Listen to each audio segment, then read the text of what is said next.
Hello, friends.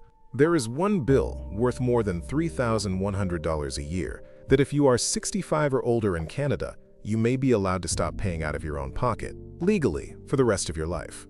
And stay with me until number 6, because that is the one most people get completely backwards. And getting it wrong in 2026 can quietly cost your family tens of thousands.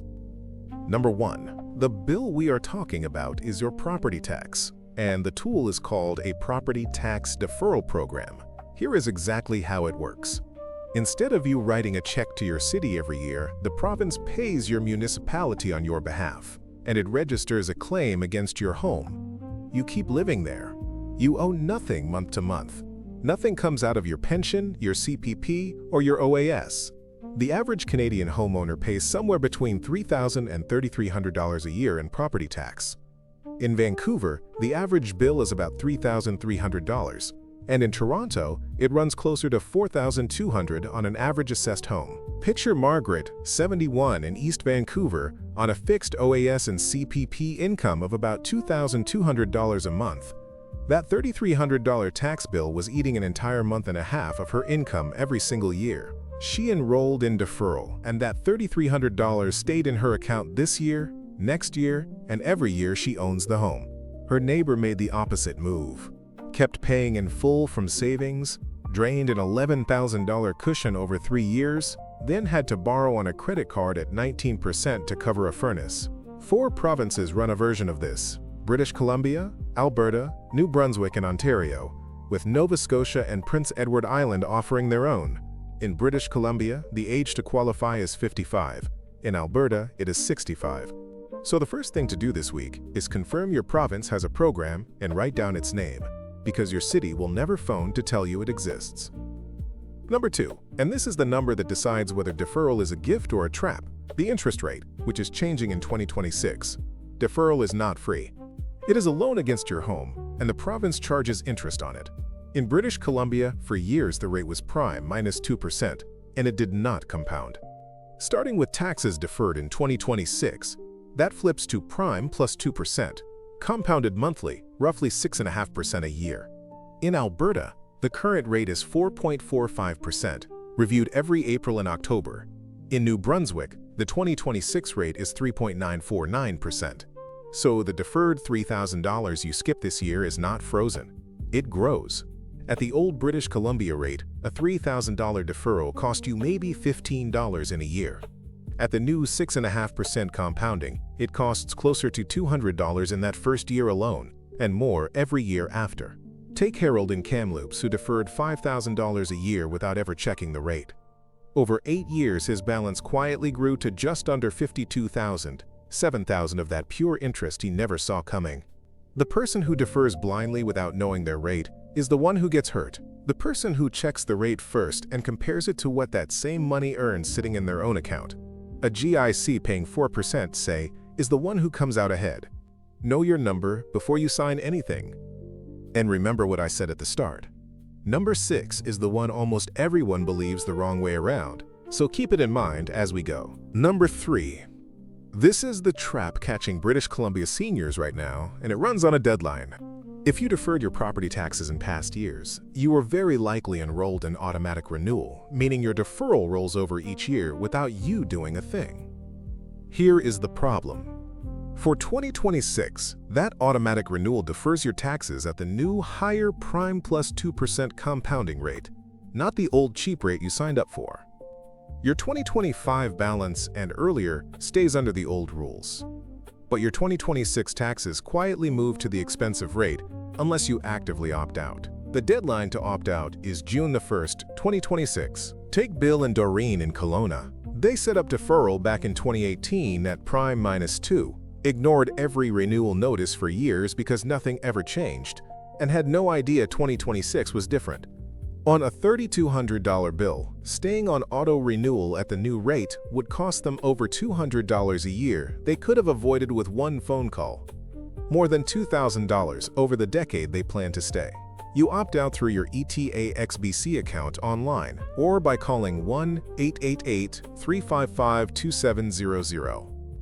The mistake here is doing nothing and assuming last year's terms carry forward.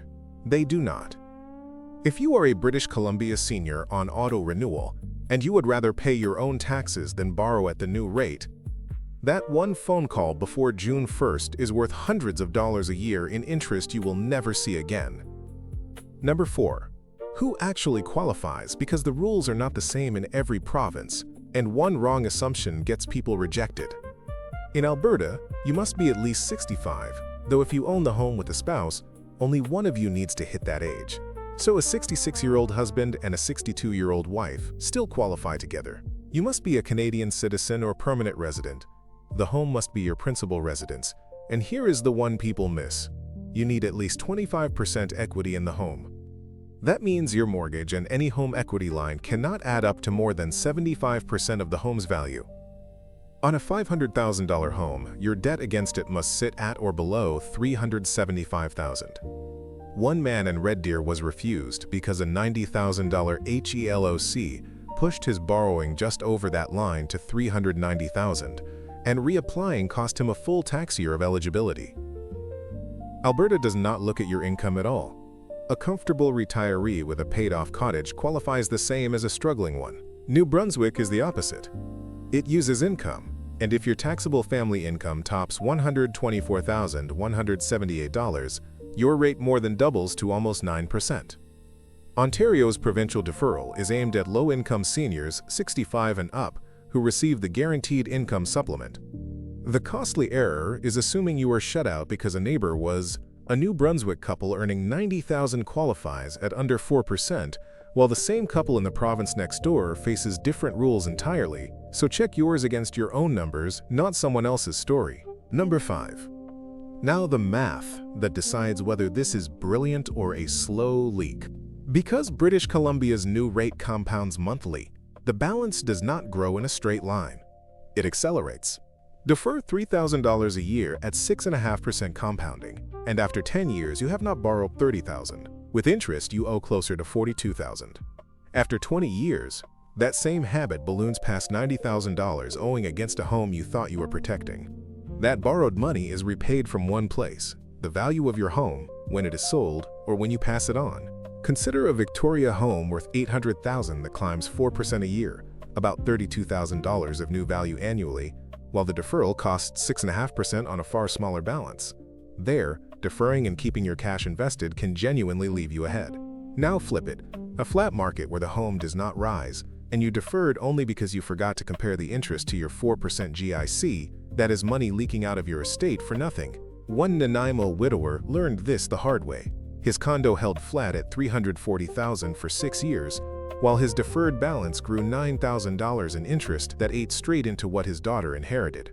So deferral makes the most sense when your home is steadily rising in value faster than the interest rate, or when you genuinely need the cash flow now to cover heat, food, and medicine. The mistake is treating deferral as free money. It is a loan, a patient, low-pressure loan, but a loan that quietly compounds against your estate. Number 6. The one most people get completely backwards. Ask around, and most seniors think a property tax deferral is a discount, a rebate, or a senior's exemption. Money the government simply forgives because you are older. It is not. It is a lien that must be repaid in full, with interest, out of your home when it is sold or when your family inherits it. Here is how that surprise lands. A family in Surrey sold their late mother's house expecting the full $700,000 and found $48,000 of deferred taxes plus interest carved off the top at closing, money they assumed had been waived, and which came straight out of each of the 3 siblings, shares by $16,000 apiece. The thing people confuse it with, the true giveaways, are separate programs entirely. Ontario's senior homeowners property tax grant pays up to $500 you never repay, and British Columbia's homeowner grant knocks hundreds off the bill outright, up to $845 for eligible seniors. So here's the backwards part. The smart move is often to claim every grant you never have to pay back first, and defer only what is left, only if the rate beats your alternatives. People who defer the whole bill while leaving free grant money unclaimed are borrowing at compound interest against their own house, while a no-strings check of $845 sits on the table untouched. Over a decade, that unclaimed grant alone is more than $8,000 handed back to no one. So here is your one action step this week. Look up your province's property tax deferral program by name. Write down its exact interest rate for 2026 and check whether you qualify for a grant you never repay before you defer a single dollar. If you are in British Columbia on auto-renewal and want out of the new rate, mark June the 1st on your calendar and make that call. If this helped you or a parent, subscribe and share it with one person over 65, because the ones who find out in time keep the money, and the ones who don't find out after it is gone